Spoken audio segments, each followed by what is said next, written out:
বারাণসী আমাদের ডে 2 শুরু হলো খুব সকাল থেকে। ঘুম থেকে উঠে ফ্রেশ হয়ে আমরা বেরিয়ে পড়লাম কাশী বিশ্বনাথ টেম্পলের উদ্দেশ্যে। মন্দিরে পৌঁছে ভগবানের কাছে পুজো দিলাম। আর সেই মুহূর্তটা সত্যিই খুব শান্ত আর পবিত্র ছিল। তবে একটা জিনিস, ওখানে ফোন বা ক্যামেরা অ্যালাউড না থাকার কারণে আমরা সেই সুন্দর মুহূর্তগুলো ক্যামেরায় ক্যাপচার করতে পারিনি, কিন্তু মনের মধ্যে রয়ে গেল। তারপর প্রচণ্ড খিদে পাওয়ার কারণে আমরা সরাসরি চলে গেলাম ব্রেকফাস্ট করতে। আমি নিয়েছিলাম পুরি সবজি আর বেনারসি ফেমাস জিলিপি, সাথে আরেকটা ধোসাও অর্ডার করেছিলাম। তো আমরা পুজো দিয়ে দিয়েছি। কাল ভৈরব মন্দিরটা শুধু বাকি আছে। মা অন্নপূর্ণা, কাশী বিশ্বনাথ পুজো দেওয়া হয়ে গেছে আজকে। এখন যাচ্ছে একটু ঘাটের উদ্দেশ্যে। তো চলো দেখতে থাকো। দলি চক না এটা? পেট ভরে খেয়ে আমরা চলে গেলাম সরাসরি ঘাটের দিকে। বেনারসের ঘাটের সেই ভাইবটাই সত্যি বলতে আলাদা।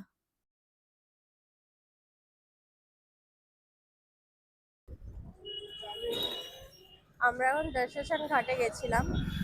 তারপরে এখন একটু হোটেলে ফিরছি, কারণ হাতে প্রচন্ড জিনিসপত্র। একটু রেস্ট নিয়ে আবার আমরা বেরিয়ে পড়লাম। এবার গন্তব্য দাশেশ্যামা ঘাট।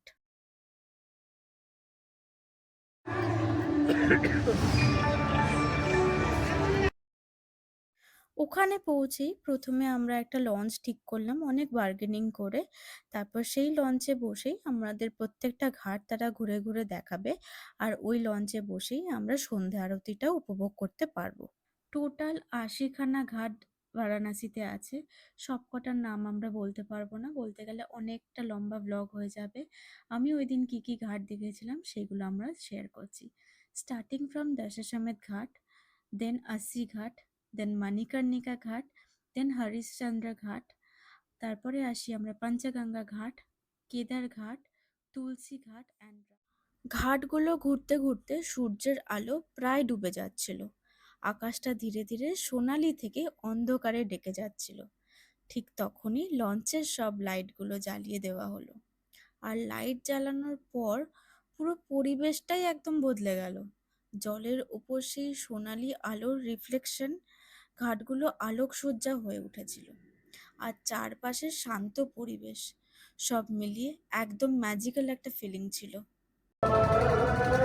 তারপর শুরু হয় সন্ধে আরতি দেখার পর্ব।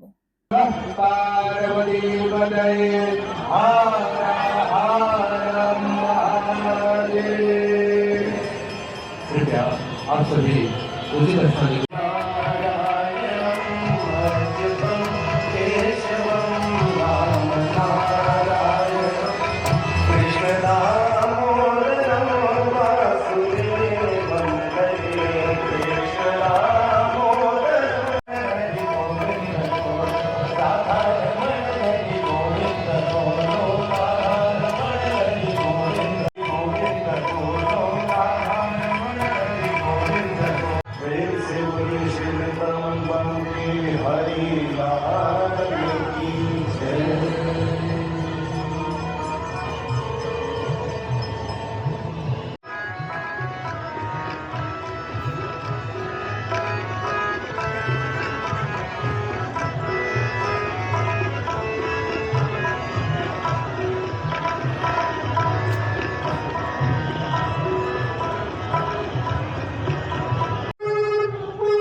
আমরা পুরো গঙ্গা আরতিটা দেখলাম। সত্যি বলতে সেই পরিবেশ, সেই এনার্জি সত্যি ভাষায় বোঝানো যায় না। সব মিলিয়ে খুব পিসফুল একটা ভাইব আমরা কাটালাম। আর বারাণসী আসবো, চাট ট্রাই করবো না সেটা কখনো হতে পারে? তাই আমরা গঙ্গা আরতি থেকে বেরিয়েই আগে সমোসা গরম চাট ট্রাই করলাম, যেটা খুবই ভালো ছিল, অন্যরকম টেস্ট ছিল। তারপরে আমরা চলে গেলাম কাশি চাট ভান্ডারে চাট খেতে। প্রচণ্ড লাইন, টমাটার চাট, আলু টিক্কি। এখানকার চাট একদম অন্যরকম টেস্ট ছিল। সত্যি বলতে বাংলার চাট আমরা অনেকেই খেয়েছি, কিন্তু বানারসির এই চাটের একটা আলাদা স্বাদ আছে, যা একবার ট্রাই করলে ভোলা যায় না।